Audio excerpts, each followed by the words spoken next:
Hey everyone, I'm Mike from theparkprodigy.com, and on today's video, we're going to break down exactly how to plan the perfect Harry Potter theme park vacation at Universal Orlando Resort. And of course, the Wizarding World of Harry Potter is so popular and is such a main focal point for many families coming to visit Universal Orlando, and that's why we decided to create this video. So if you are in the process of planning a Universal Orlando trip, specifically to see our boy Harry Potter, just be sure to stick around until the end of this video.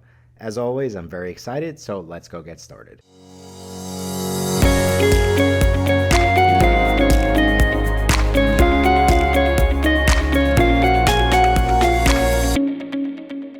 Thank you all again so much for checking out this video. Like I said, we are about to break down how to plan the perfect Harry Potter theme park vacation at Universal Orlando Resort. And of course, this can be a little complicated. And if you've been watching our channel, we've done a bunch of tips and tricks videos, but we haven't specifically done a, hey, this is how you plan the perfect Harry Potter vacation. And that's why we decided to create this video. And of course, for families who might know, for families who do not know, the Wizarding World of Harry Potter is actually split, and it is located between two parks in Universal Orlando: Diagon Alley, which is in Universal Studios Florida, and Hogsmeade Village, which is located in Islands of Adventure Park, right? But some of the things that you might need to start thinking about or what to consider when planning a day at the Wizarding World is, hey, will you use Harry Potter Early Park Admission? Taking it one step further, which Harry Potter rides will you go on? Should you upgrade and get the Universal Express Pass? Will you have lunch or dinner at either of the Harry Potter restaurants, the Leaky Cauldron or the Three Broomsticks? And of course, will you buy a Harry Potter wand or robe? These are all important questions that we need to be asking ourselves as you get ready for your Universal Orlando trip. And that's exactly what we're going to break down in this video, right? But we're going to start with probably one of the most important questions. And that, of course, is going to be, when is the best time to visit the Wizarding World of Harry Potter? And you'll see when we look at crowds, right, it's typically just going to be when the best time to visit Universal Orlando is, which is essentially fading the regular breaks from schools. So typically the lowest crowds at Universal are going to be, around the second week of January. So from like January 10th, essentially up to January 20th. Then there's a holiday break right in that little weekend there. And then essentially at the end of January, we really have the first 2 weeks of February. Again, right pretty much from February 1st right up until that holiday break, which is, again, in the middle of February, essentially the entire month of August. And you do have to be mindful that it is going to be extremely hot in Florida. And then again, in our opinion, the entire month of September is one of the lowest crowded months at the theme parks. But of course, same thing, you're going to have some hot weather, and you do have to be mindful of hurricane season. But from a crowd standpoint, those are the best times to visit. And if you've been watching our channel, we did a video on, when is the best time to visit Universal, and we specifically said for the Wizarding World of Harry Potter, it might be in the summer, just because when it comes to early park admission, Universal might have 2 theme parks open during some times of the summer. So if you're looking to take advantage of that or really get the most out of specifically the Wizarding World, then it could be a little complicated, because maybe it's beneficial to visit during one of the busier times of the year. As you can see, everyone might have different types of goals, and of course there is a different answer for each family. Okay, so moving on to the next really most popular question, and that of course is going to be, how many days should I plan to spend at the Wizarding World of Harry Potter? And just like we've said, there are so many amazing things to see and do in each section, and it is split between 2 of the main theme parks. In our opinion, you should give yourself 2 days to experience everything at the Wizarding World of Harry Potter. Now, that's not saying that you can't do everything within one day. You absolutely can. However, as you'll see, there's different things going on in each park, and you can really experience each park differently. Specifically, what we would say is, if you're going for 2 days, to split it up and one day start at Islands of Adventure, which is Hogsmeade Village, and then one day start at Diagon Alley, which is Universal Studios Florida. And there's an advantage to this for a couple of reasons, but you'll see Islands of Adventure really has the most popular rides, but over at Diagon Alley, the atmosphere and just the quote-unquote vibes, as the kids call it, are immaculate, right? So I love going to Diagon Alley in the morning just because it's less crowded, get the perfect pictures. If you go and get one of the wands, which we'll talk about in a bit, you'll have the park to yourself, and it really is like an amazing experience. So again, there's different ways. If you're like really asking me, like, I want to experience absolutely everything and just kind of take it all in a different light, give yourself 2 days. And another really, really important thing to note is that, of course, guests do need to get that park-to-park ticket And one of the main benefits of getting the park to park ticket is that you can ride the Hogwarts Express essentially back and forth. And you would want to ride the Hogwarts Express back and forth because it's going to be a different show, kind of each way. So again, you want to make sure you give yourself plenty of time to do that as well. And that's just a really, really important, tip and topic for me to even mention early on in the video, is that you do need the park to park ticket in order to visit each of the 2 Harry Potter theme parks within the same day, but also specifically you do need it to ride the Hogwarts Express. Okay, so now starting to break down some of the other topics that we do cover. What time can you get into the Wizarding World of Harry Potter? And for a majority of guests throughout the year who are using early park admission, you can get in at around 8 a.m. Now, one of the main reasons why we say a majority of the year is because sometimes Universal will have early park admission at like 7 a.m. They'll have it earlier than 8 a.m., which is crazy when you think about it, because realistically, our opinion is to always get there as early as possible. If City Walk will open up an hour before early park admission. So if early park admission is at 7 a.m., Universal City Walk will open up at 6 a.m. and we're going to recommend that you show up at 6 a.m., which means that you have to be up, ready, dressed, out the door well into that 5 o'clock period. 5:30, you're out the door essentially. So it's an early morning, but I do think it's definitely worth it and it can save you a tremendous amount of time. So keep that in mind. If you're hitting the parks for early park admission, typically it's 8 a.m. If you're hitting the parks for regular park opening, that would mean parks open at around 9 a.m. And again, in our opinion, if you are taking advantage of early park admission, we recommend to show up 1 hour early, specifically for Islands of Adventure Park, specifically if you are going on to Hagrid's Magical Creatures Motorbike Adventure. So now, speaking of Hagrid's Magical Creatures Motorbike Adventure, let's jump over to Hogsmeade and let's break down everything that guests can experience inside of this park. And we are, of course, going to start with the rides. And we are going to start with the most popular ride, which I just mentioned, is Hagrid's. Now, again, one of the most important things to consider when going on to Hagrid's is that it is not included with the Universal Express Pass. So if this is the top priority for your family, keep that in mind as you start to figure out what are the best ticket options for me over at Universal Orlando. And if Hagrid's is the main focal point of your trip, and you want to use the Express Pass, you don't need that option don't get that ticket because you can't use it on this ride.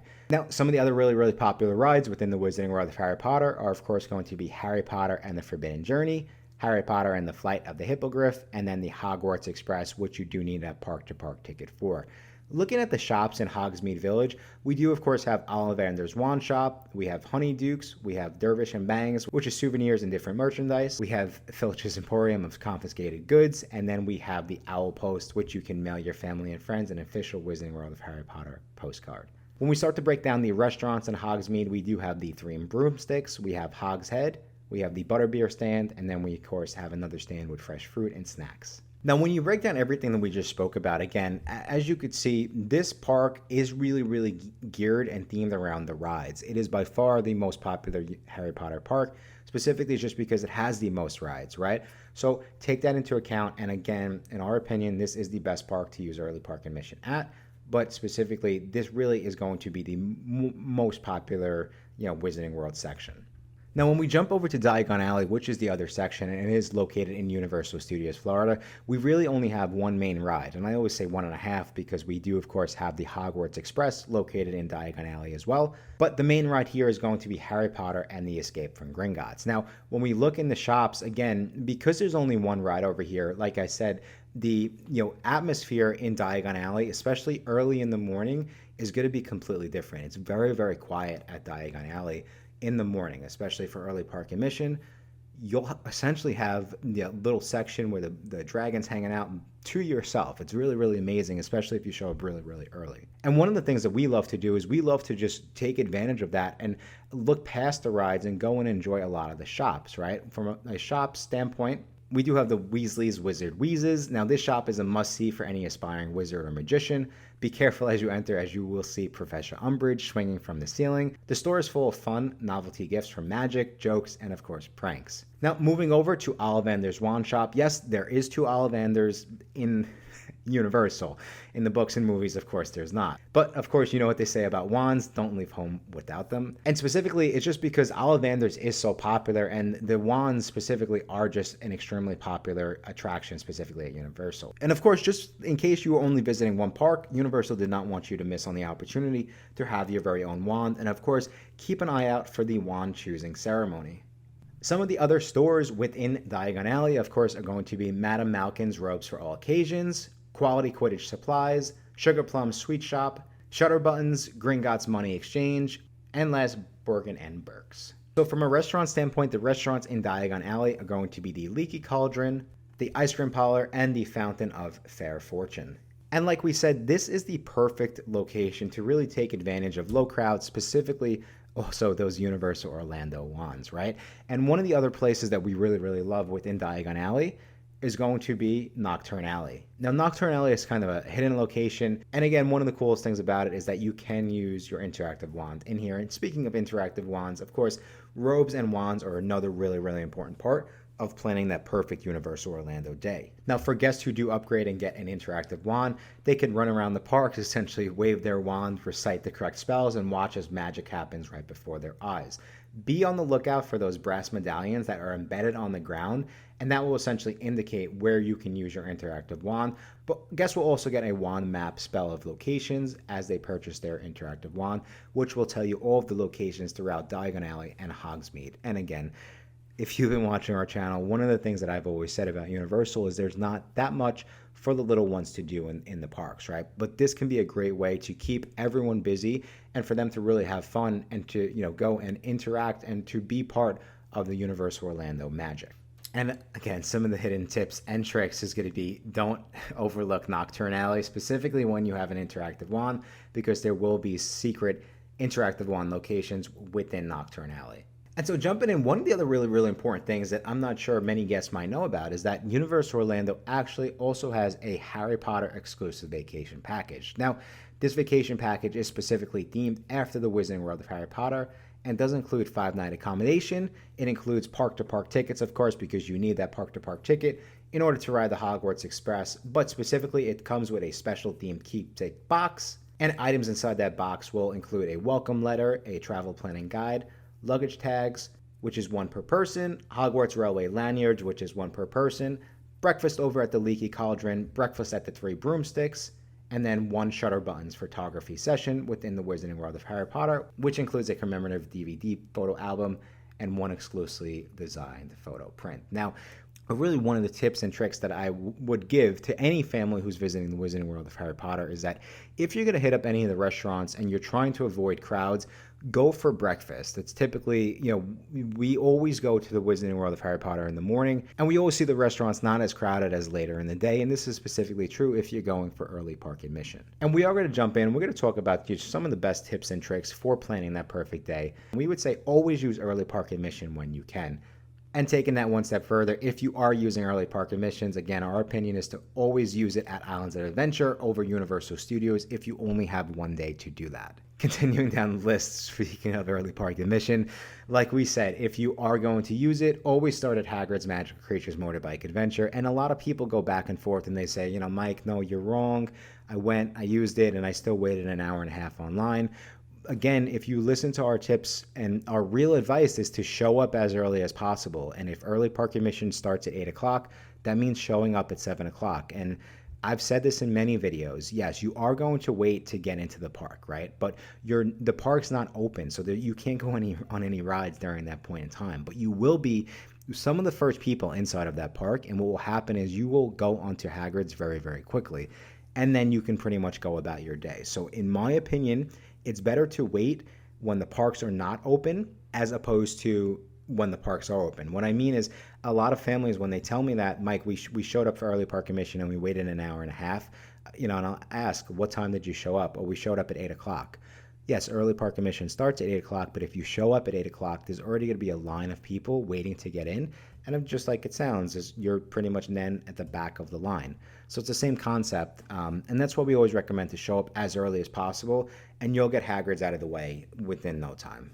Okay, jumping over to some of the other Universal Orlando rides. If you do get motion sickness, make sure that you have Dramamine, or you just completely skip Harry Potter and the Forbidden Journey, as you will get a little sick. I actually get very sick on that ride, so keep that in mind. But over to the other rides, be sure to ride the Hogwarts Express back and forth both ways, like we said, because it is a different experience each way. And we did speak a lot about the 2 main Universal Harry Potter restaurants, but we didn't really speak a lot about Butterbeer. But of course, Butterbeer is by far one of the most popular treats within the Wizarding World of Harry Potter. So be sure to leave room for that special snack at the end of the day, or hey, even for early park admission, because they do serve butterbeer for early park admission. Some of the other really cool details, specifically for families who might be visiting, let's say in the fall or during the holiday season. Specifically, let's start with the fall. Diagon Alley is actually open for the beginning of Halloween Horror Nights, right? So there's a couple hours where Diagon Alley will be open. So if you are visiting for Halloween Horror Nights, you can definitely go and hop on the Escape from Gringotts and enjoy Diagon Alley during your Halloween Horror Nights event. Of course, Universal Orlando does an amazing job of decorating around the holidays, specifically for Christmas, and that's no different when it comes to the Wizarding World of Harry Potter. The parks are really over the top decorated, and it really makes you feel just like it is in the books and the movies. And we would say, last but not least, make sure you have a game plan just going into your day, right? As you can see, there's a lot going on. There's a lot to consider when you're planning your perfect Wizarding World of Harry Potter vacation. But of course, just like any vacation, having a game plan and a park plan going into your day is really helpful. And what we're doing on top of this entire video is we are going to be leaving a link. If anyone is looking for a free park plan to tackle the Wizarding World of Harry Potter, you can go and get one absolutely free from theparkprodigy.com. It will essentially tell you exactly where to go, when to go, what rides to go on in the exact order with estimated wait times, just so you are that much more prepared for your next Universal Orlando vacation. And of course, we will just be leaving a link to that in our show notes. And so that is the list, everyone. Well, that is the guide, essentially, on how to plan the most amazing Wizarding World of Harry Potter vacation. I really hope that you found this video helpful. I hope that you learned a thing or two, that you have a general now idea of everything that's going on within Universal Orlando, specifically for Harry Potter. And if you are in the process of planning a Universal Orlando trip and you do need a little additional help, like I say in all our videos, just be sure to go check out our website, theparkprodigy.com. I think that's all the time we have for today. Thank you all again so much for checking out our video. And until next time, I will talk to you soon.